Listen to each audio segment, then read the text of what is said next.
The first thing witnesses described was not a battle cry, not a warning bell, but the complete absence of sound, as the sea itself seemed to open under a cold northern sky, and long wooden vessels emerged out of the mist, like moving shadows, with no origin point and no destination that anyone on the shore could understand. On that night, along the edge of medieval Europe's fragile coastline, entire settlements would later be found in a condition that historians still struggle to fully explain in simple terms. Not because of what was left behind, but because of what was suddenly missing and how quickly life seemed to withdraw from places that had existed in the same form for generations. What you were told about the Viking raids is only the surface layer of a much deeper pattern, something far more coordinated, far more psychologically disruptive, and far more unsettling to the people who lived through it than most written chronicles ever admitted. And in this investigation, we are going to pull back only the first layer of that truth without revealing everything at once. In the early medieval period, Europe was not the unified and fortified continent that later generations imagined, but instead a scattered network of isolated communities, monasteries, and small fortified towns that depended heavily on predictability and distance for their sense of safety.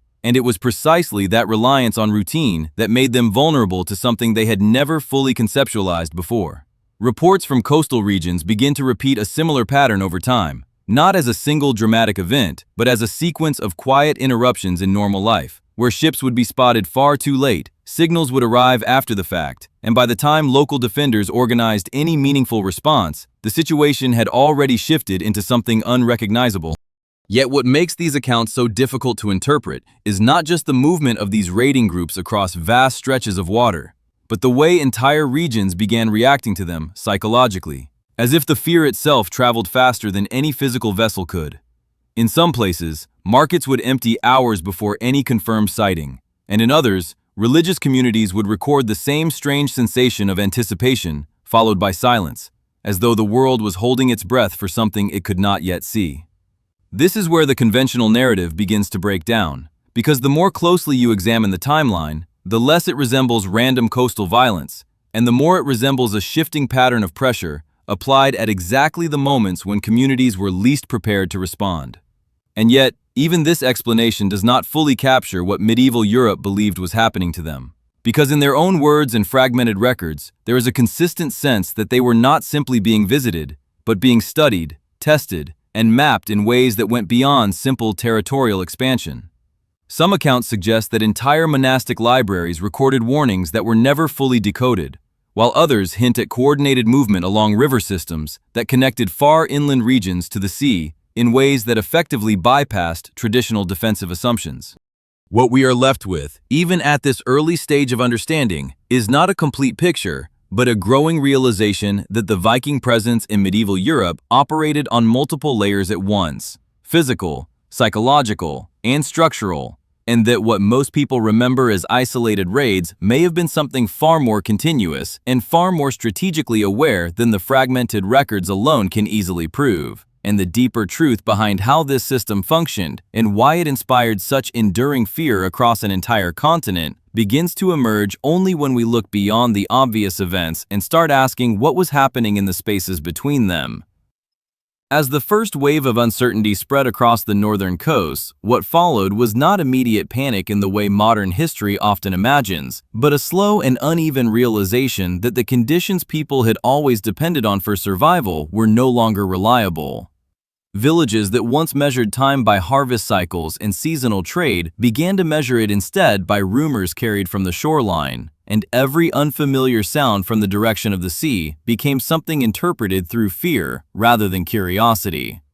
In many regions, there was no single moment when people understood that something had fundamentally changed, only a gradual accumulation of small incidents that did not fit into the established understanding of how danger was supposed to behave. Travelers passing through inland routes began reporting abandoned settlements that had not been officially evacuated, and marketplaces that seemed intact but strangely quiet, as if entire communities had decided to disappear without leaving behind any structured explanation. At the same time, monastic records from the period show a growing pattern of fragmented entries, brief descriptions of coastal warnings, followed by sudden gaps in documentation, which suggests not only disruption from external forces, but also a breakdown in the normal processes of recording and interpreting events. The deeper issue for early medieval Europe was not simply the presence of hostile incursions, but the inability of local systems to anticipate or contextualize them within existing frameworks of warfare, which were primarily designed around territorial conflicts between known political entities rather than unpredictable movements from the sea. This mismatch between expectation and reality created a form of strategic blindness, where communities could only respond after events had already unfolded, and even then their responses were often delayed by the time required to verify whether the threat was real or exaggerated through rumor. Over time, this delay itself became part of the fear, because it reinforced the sense that danger could arrive and depart faster than information could travel, leaving entire regions in a constant state of uncertainty. In coastal monasteries, which often served as both religious centers and repositories of knowledge, scribes began to note unusual patterns in the timing of these disturbances, observing that they frequently aligned with periods of minimal local military presence or seasonal transitions when communication between settlements was weakest. These observations, while not forming a unified theory at the time, contributed to an emerging awareness that the raids were not random in their impact, even if their broader structure remained unclear. Meanwhile, inland populations began to internalize the idea that safety was no longer a fixed condition tied to geography, but a temporary state that could be disrupted without warning, leading to changes in settlement patterns, defensive construction, and even religious interpretation of natural events such as storms and fog. The psychological effect of this shift was profound, as fear no longer required direct contact with the threat to sustain itself. It could be maintained through memory, anticipation, and the absence of certainty. In this environment, every report from the coast carried disproportionate weight, and even unconfirmed sightings were enough to alter trade routes, delay gatherings, or trigger local evacuations that further destabilized regional coordination. What emerges from these early accounts is not simply a picture of isolated communities under pressure, but a continent gradually adjusting to a new form of instability that did not conform to traditional expectations of warfare. And it is within this slow transformation of perception that the deeper structure behind these events begins to take shape, though its full nature remains hidden beneath the limits of the records that survived. As uncertainty continued to spread across both coastal and inland regions, a new phase of understanding began to emerge among local authorities and religious institutions. Not because they had gained clearer information, but because the repetition of similar patterns forced them to reconsider what they were dealing with. Reports arriving from different parts of the northern coastline began to share common structural similarities, even when separated by hundreds of miles, suggesting that these were not isolated incidents, but part of a recurring operational behavior that followed recognizable conditions. Coastal watchpoints, which had previously functioned as simple early warning stations, started to evolve into more organized observation networks, where messengers were trained not only to report sightings, but also to describe timing, direction, and environmental conditions in a standardized format. This shift marked an important transition in how information about external threats was processed, moving from reactive storytelling to structured documentation, even if the underlying cause of the events remained unclear. Inland settlements, receiving this information with increasing frequency, began to adjust their own expectations of stability, gradually altering trade schedules, agricultural routines, and communal gatherings to account for the possibility of sudden disruption originating from distant maritime approaches. At the same time, certain fortified locations began experimenting with layered defensive positioning, not because they fully understood the nature of the threat, but because repeated experiences had shown that response time alone was no longer sufficient to guarantee safety. What makes this period particularly significant is not a single decisive confrontation, but the accumulation of adaptive behaviors that slowly reshaped how entire regions perceived and organized themselves around uncertainty. Even monastic scribes, who traditionally focused on spiritual interpretation rather than tactical observation, began incorporating more precise geographic references and temporal markers into their records, indicating that the distinction between spiritual documentation and practical intelligence was beginning to blur under sustained pressure. In parallel, oral accounts preserved among traveling merchants introduced another dimension to the understanding of these events, describing not only the physical presence of unfamiliar maritime groups, but also their ability to appear in regions that had no prior expectation of exposure, reinforcing the idea that traditional geographic assumptions no longer provided reliable protection. Over time, this created a widening gap between communities that had direct exposure to these disturbances and those that had only indirect knowledge of them, leading to inconsistent levels of preparedness across different territories. Some regions began investing in early signaling systems using fire beacons and elevated watch structures, while others relied on religious interpretation, viewing the disruptions as cyclical tests rather than strategic incursions. This divergence in response strategies further complicated coordination efforts across larger political entities, which lacked the centralized authority required to unify defensive measures across vast and geographically fragmented territories. As a result, what had begun as localized uncertainty gradually evolved into a broader continental condition of instability, where even areas that had not yet experienced direct contact with these maritime incursions began to restructure their expectations of security based solely on the experiences of neighboring regions. It is within this growing network of adaptation, fear, and incomplete understanding that the true complexity of the situation becomes visible, revealing not a single unified system of invasion, but a shifting pattern of pressure that forced early medieval Europe to redefine its relationship with distance, time, and the unknown. As the system of observation and reporting continued to evolve across Northern Europe, a new layer of understanding began to form, not through centralized command or formal political agreement, but through the repeated alignment of independent observations that increasingly pointed toward a consistent underlying structure. Coastal and inland networks, now more disciplined in their documentation, began to identify recurring movement patterns along maritime routes that suggested not random exploration, but a deliberate use of geography as a strategic extension of mobility.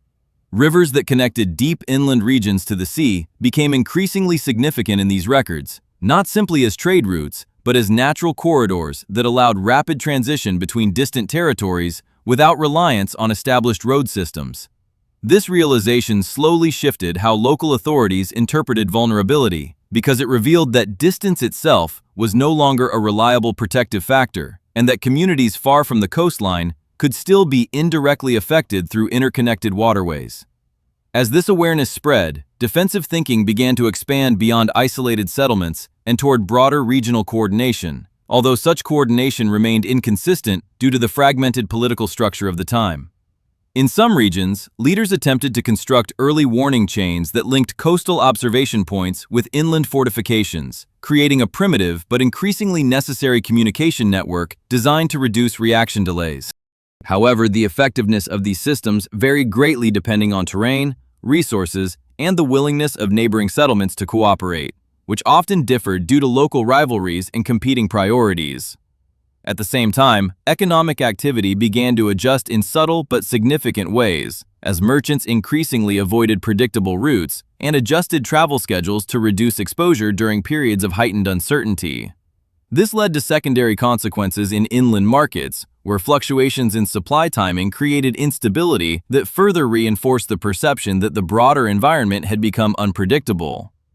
Religious institutions, which had initially recorded these events as isolated disturbances, began to adopt a more interpretive framework, suggesting that the increasing frequency of disruption reflected a deeper imbalance in the known world order, though even these interpretations varied widely across different regions. What is particularly notable during this stage is that the response to these events became almost as influential as the events themselves, because the adaptations introduced by local communities gradually reshaped economic, military, and social behavior across wide areas, effectively creating a feedback loop between perception and action. As communication improved incrementally, reports began to converge not only on the existence of repeated incursions, but also on their timing, which often aligned with moments of reduced defensive readiness or seasonal transitions that affected mobility and coordination. This convergence of timing patterns led to growing suspicion that these events were not merely opportunistic, but followed a form of environmental synchronization that exploited natural and logistical limitations rather than relying solely on direct confrontation. Despite these emerging insights, there remained no unified explanation capable of fully describing the phenomenon, leaving authorities to operate on partial information and adaptive assumptions rather than confirmed understanding. It is within this environment of incomplete knowledge and continuous adjustment that the broader structure of the period begins to reveal itself, showing not a single defined conflict, but an evolving system of pressure that reshaped how early medieval societies organized themselves in relation to space, time, and the limits of their own awareness.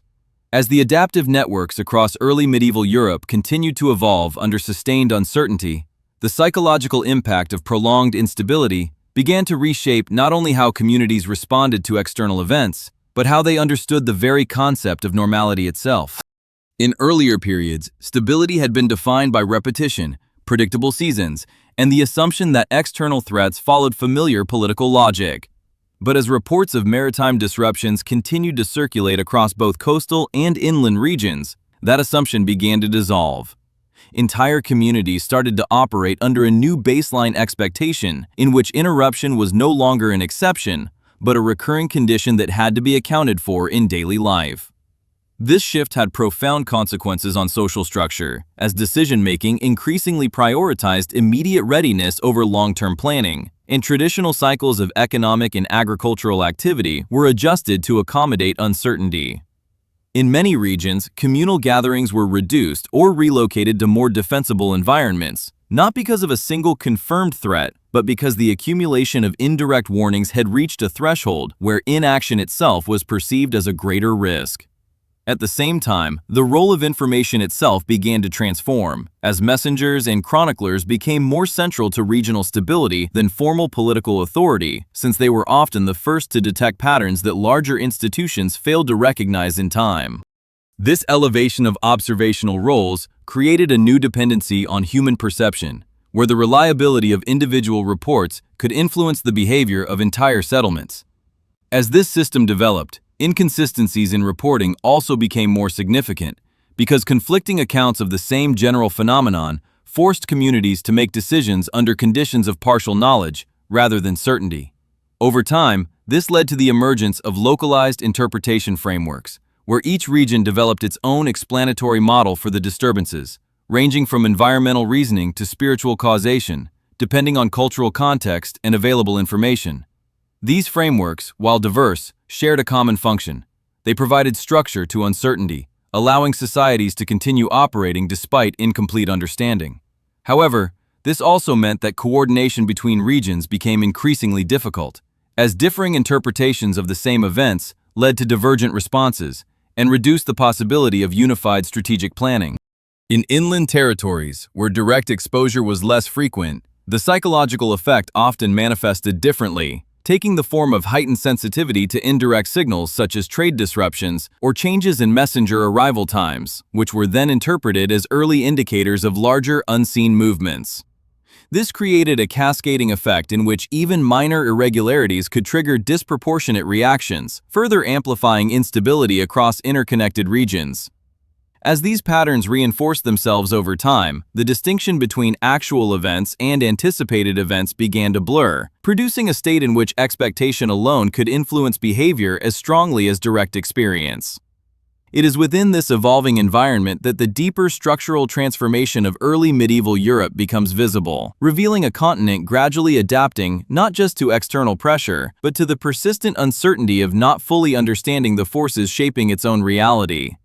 As the system of observation, interpretation, and adaptation continued to intensify across early medieval Europe, a new phase of structural transformation began to emerge, characterized not by a single defining event, but by the gradual expansion of response mechanisms into regions that had previously remained peripheral to direct disruption. Inland corridors, once considered relatively insulated due to their distance from maritime access points, began to integrate into broader awareness networks as information about movement patterns and timing irregularities spread deeper into continental territories. This shift fundamentally altered how distance was perceived, because it revealed that geographic separation no longer guaranteed informational separation, and that inland communities could be influenced by coastal developments through chains of indirect transmission that operated far faster than traditional political coordination. As a result, regional authorities increasingly treated uncertainty itself as a condition to be managed, rather than as an anomaly to be eliminated, leading to the development of more flexible, but also more reactive governance structures. In this environment, logistical planning began to incorporate probabilistic assumptions about disruption, meaning that preparations were no longer based solely on confirmed threats, but also on the likelihood of interruption inferred from prior patterns. This represented a significant departure from earlier models of stability, which had relied on direct observation and delayed response, and instead introduced a framework in which anticipation became a central component of survival strategy. At the same time, the accumulation of partial and sometimes contradictory reports created a parallel challenge, as decision-makers were forced to reconcile differing accounts of the same general phenomenon without the benefit of standardized verification systems. This led to the emergence of regional interpretive hierarchies, where certain sources of information were weighted more heavily than others depending on perceived reliability, proximity, and historical consistency, further fragmenting the informational landscape. Despite these challenges, the increasing frequency of aligned observations across distant regions suggested that underlying structural factors were influencing movement behavior in ways that could not be fully explained through localized analysis alone. Some administrative records from the period indicate attempts to categorize these patterns into seasonal and environmental cycles, although such efforts remain speculative and inconsistent due to the limited scope of available data. Nevertheless, the persistence of recurring timing correlations encouraged further refinement of early warning systems, particularly in regions where repeated exposure had demonstrated the limitations of purely reactive defense. Over time, this led to a gradual shift in resource allocation, with more emphasis placed on mobility, communication speed, and decentralized response capacity rather than static fortification alone. However, this adaptation also introduced new vulnerabilities, as increased reliance on rapid interpretation and decentralized decision-making made systems more sensitive to misinformation and delayed confirmation. In this way, the very mechanisms designed to improve resilience also amplified the complexity of response behavior, creating a dynamic environment in which stability was continuously reconstructed rather than maintained as a fixed condition. It is within this evolving landscape of adaptation, fragmentation, and heightened awareness that the deeper transformation of early medieval European systems becomes fully apparent, revealing a continent no longer reacting to isolated disturbances, but continuously reorganizing itself in response to an ever-present sense of shifting and partially understood pressure. As the adaptive systems across early medieval Europe continued to evolve under sustained uncertainty, a new and more complex phase of interaction began to emerge between regional defensive efforts and the evolving patterns of maritime movement that had previously been only partially understood. Rather than a single, unified confrontation, what developed was a gradual and uneven process of response formation, where different regions began to experiment with coordinated resistance strategies based on accumulated experience rather than centralized instruction. Along key river systems and coastal access points, localized authorities started to establish more structured forms of cooperation, linking smaller defensive positions into broader regional frameworks that allowed for faster communication and shared situational awareness. These developments did not occur uniformly, but instead appeared in clusters, often beginning in areas that had experienced repeated exposure and therefore possessed a higher degree of practical understanding regarding the limitations of isolated defense. As these networks expanded, they began to influence not only military readiness, but also administrative organization, as record-keeping, messenger routing, and resource allocation were gradually adapted to support faster decision-making across wider territories. At the same time, the increasing reliability of inland communication routes introduced a new dynamic in which information could travel more consistently than the physical forces tasked with responding to it, creating a structural imbalance between awareness and action.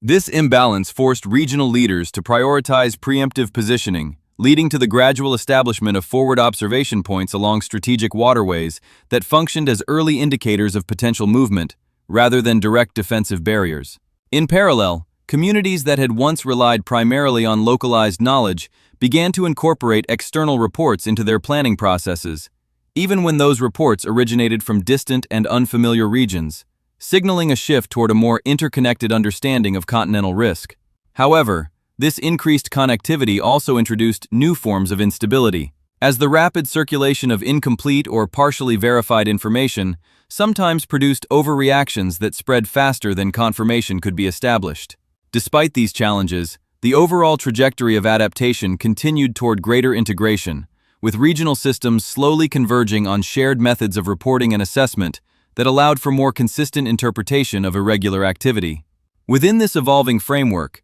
the distinction between direct experience and transmitted knowledge became increasingly significant, as communities that had not yet encountered disruption firsthand were still required to make decisions based on second-hand accounts that carried both informational value and inherent uncertainty.